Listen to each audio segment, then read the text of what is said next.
We are going to talk about if former Filipino citizens can own real estate property in the Philippines.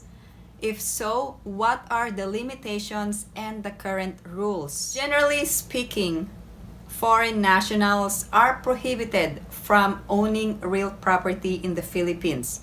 And this is stated under the 1987 Philippine Constitution. So let me provide the specific provision in the Philippine Constitution.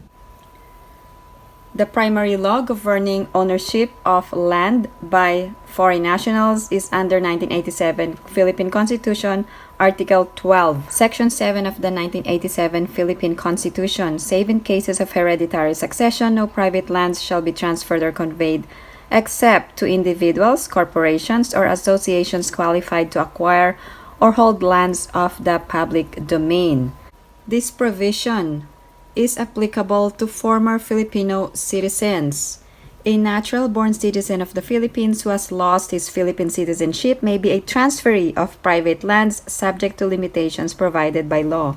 Acquisition by a foreign national who is a former natural-born Filipino citizen. If you are a natural-born citizen and you have lost your Philippine citizenship through naturalization in a foreign country, then you are also eligible to own property in the Philippines. However, there is a limitation by former Filipino citizens to acquire property. So here are the limitations, and these are very specific. Here are the rules for former Filipino citizens. Here's the lot area restrictions to be used for residents. In an urban area, it is 1,000 square meters maximum. For lot area limits, for residents in a rural area, it is 1 hectare. For commercial purposes, the lot area limits are as follows: 5,000 square meters of urban land and 3 hectares of rural land. Let me talk about natural-born Filipino citizens.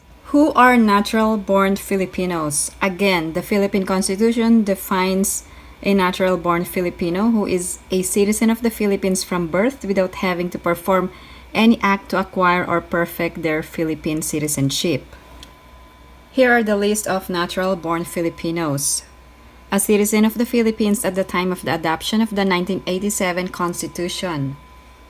Also born after January 17, 1973, whose fathers or mothers are citizens of the Philippines at the time of their birth. Those born before January 17, 1973, to a Filipino father or mother, and that person elects Filipino citizenship upon reaching 18 years of age. Also a citizen of the Philippines who married a foreigner but have not renounced their Filipino citizenship, and those who have acquired dual citizenship. Also included are those who have acquired derivative citizenship, and these are children of former Filipino citizens who have reacquired Philippine citizenship upon effectivity of RA 9225. What are the laws governing property ownership of former Filipino citizens? These are Batas Pambansa 185 and RA 8179, which is the Foreign Investment Act of 1991. Except in cases of hereditary succession, no private lands shall be transferred or conveyed except to individuals, corporations, or associations qualified to acquire or hold lands of the public domain. If the property was acquired through hereditary succession, again, we have to go back to the Philippine Constitution or the 1987 Constitution. It clearly states that foreign nationals are prohibited from owning property in the Philippines. However, there is an exception, and that is through hereditary succession. So let me read to you the exact provisions of the Constitution. So there are two successions. One is by will, and the other one is by intestate succession, or when there is no will. So if you are a foreign national or a former Filipino citizen and you are an heir to a property, then you can acquire that property through succession. Let me explain this exception. For example, you are already a naturalized US citizen and you are residing in the US. However, unfortunately, your parents died in the Philippines and you are considered an heir to a will. So whether or not there is a will, if you are legally entitled to the property, you can acquire that property through hereditary succession. So please take note, even if you are a foreign national, you can still acquire that property whether there is a will or not, as long as you are considered a legal or compulsory heir. You must comply with the order of succession whether there is a will or not. So here is the order of succession.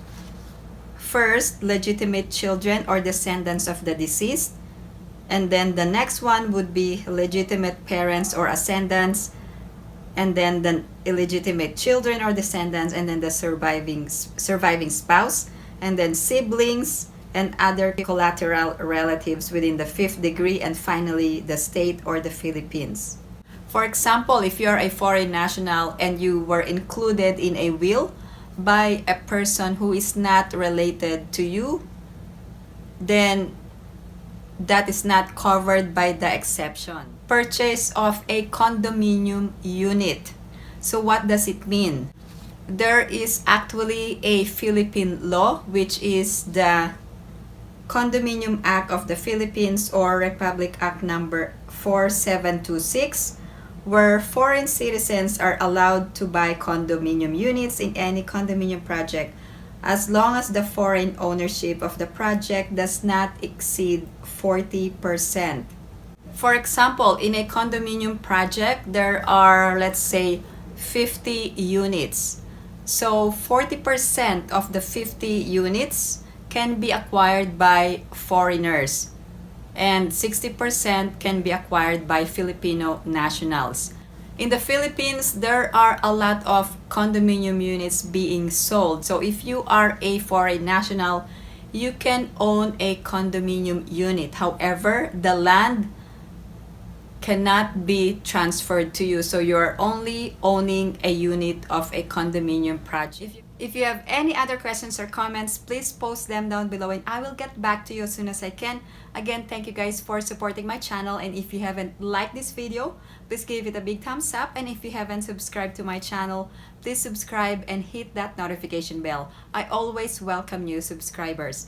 Thank you guys for watching. I hope everyone is staying safe and have a great day.